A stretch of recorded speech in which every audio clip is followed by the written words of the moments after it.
member for Pitt Meadows, Maple Ridge. Thank you, Mr. Speaker. And I wish that we did not have this motion before us today.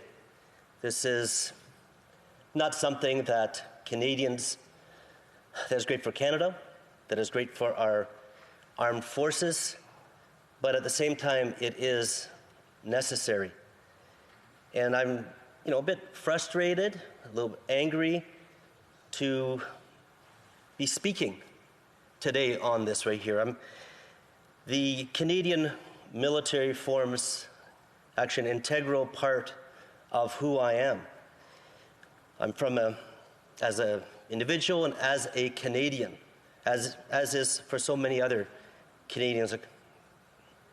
My father enlisted in the Korean War in the 1950s. He was 17 years old. His father would not sign his papers unless he joined the Royal Canadian Air Force. He actually had signed up, was in the process of signing up for the Patricia's Pats. This unit went on to Korea and fought in the Battle of Kapyong. And we had many casualties. This battle was really a key battle. The Princess Pats was given a citation, actually a presidential citation for bravery, facing overwhelming odds of the North Korean and Chinese troops as they were swarming over, invading South Korea at the time. And the PPCLI was there to protect retreating. They were the rear guard for South Korean and American forces and troops, putting their lives at stake, and there were deaths.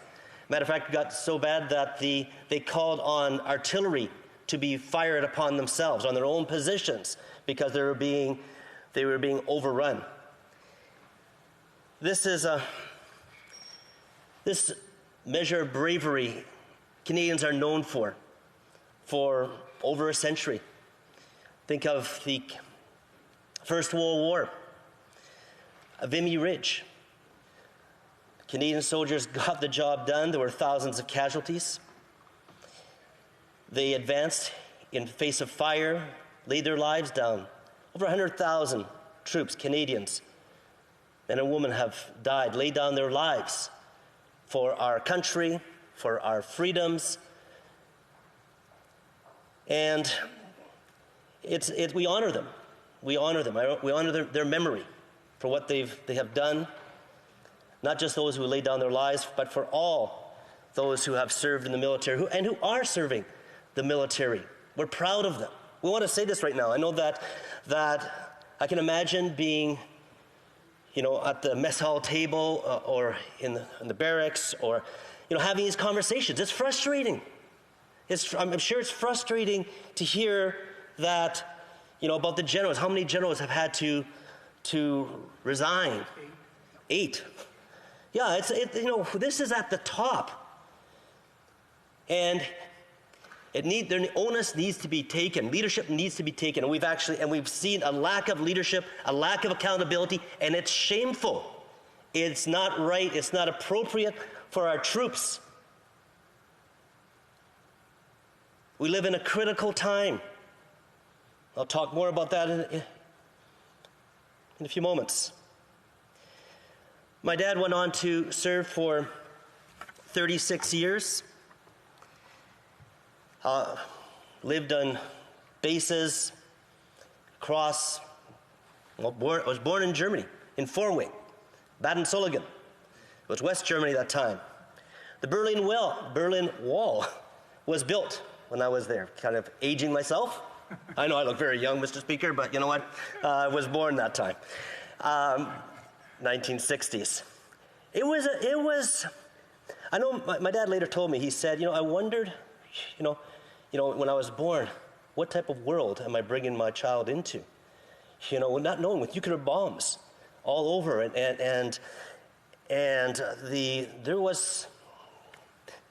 I remember growing up later on and having air raid sirens and going into, preparing for, potentiality of a war. But the Canadian troops were there and served actually in great strength and numbers. We're a very serious partner, and we still are. We have great troops.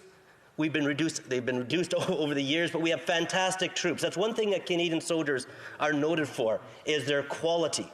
They're great professional soldiers that do their job and not trying to get glory.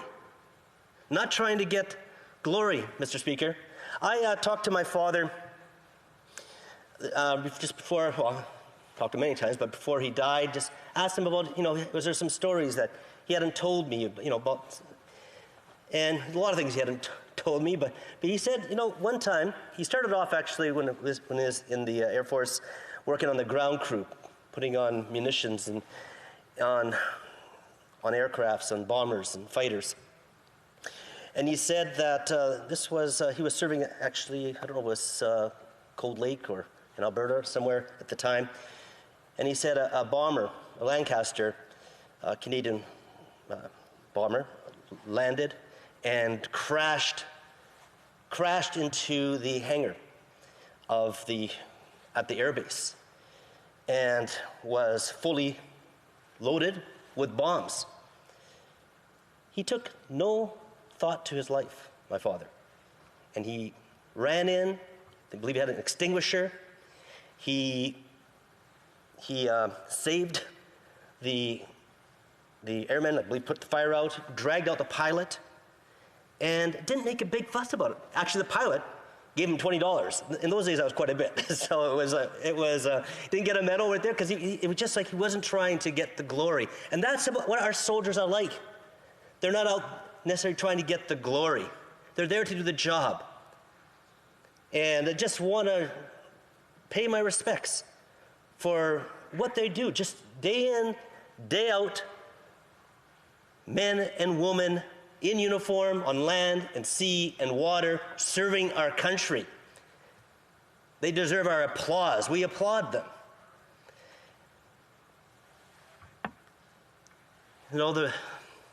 Think of various battles. Think of the First World War. I mentioned Vimy Ridge. Now, it's been a while. That had been assaulted numerous times by other troops. The Canadians went in there and they took it over. They're known, the soldiers in the past and now, for their valor, for their intelligence, and for their just commitment. They're also the shock troops in 1918. In the war, as even in 1918, there was the risk of losing the battle, the war, and they were first in line. I was in Juno Beach a few years back, and my wife and I, in 2017, just just realizing that I was at Juno Beach during the Second World War, that Canadians had spilt their blood. Hundreds of young soldiers coming down, and just imagining that, the sacrifice that they had done. We have a strong peacekeeping tradition. There's 6 children in our family, raised up, as mentioned, in the military home. We lived in Chibougamau, Quebec, and Valcartier, and Holbrook, British Columbia, all these different bases. And I always remember growing up, my first memories were the men in uniform and what they did, and being proud, seeing my dad. And I had the opportunity also to serve in the military, along with my three of my other brothers and sisters. And I was proud of serving Canada, proud of the uniform, committed to the country. And honestly, I really feel that the Prime Minister, needs to, this is beyond politics. And I know that the opposition, the Liberals, will say this is politics. Well, Mr. Speaker, this is also about our military, and in the face of great dangers, looming dangers with China, with Russia, we're in a sincere, we can't afford to have our military demoralized. They're demoralized. We can't afford this. He needs to do the right thing, Mr. Speaker. He needs to do the right thing, even if he thinks he's innocent. You know, I'm not saying, and you've heard, you know, why we don't think he's so innocent. But that's not the point. The point is he needs to do the best thing for Canada. The best thing for Canada. He needs to step down. He doesn't have to wait for the Prime Minister to say, you need to leave. He just needs to say, Prime Minister, I need to step down. This isn't good for Canada. Thank you.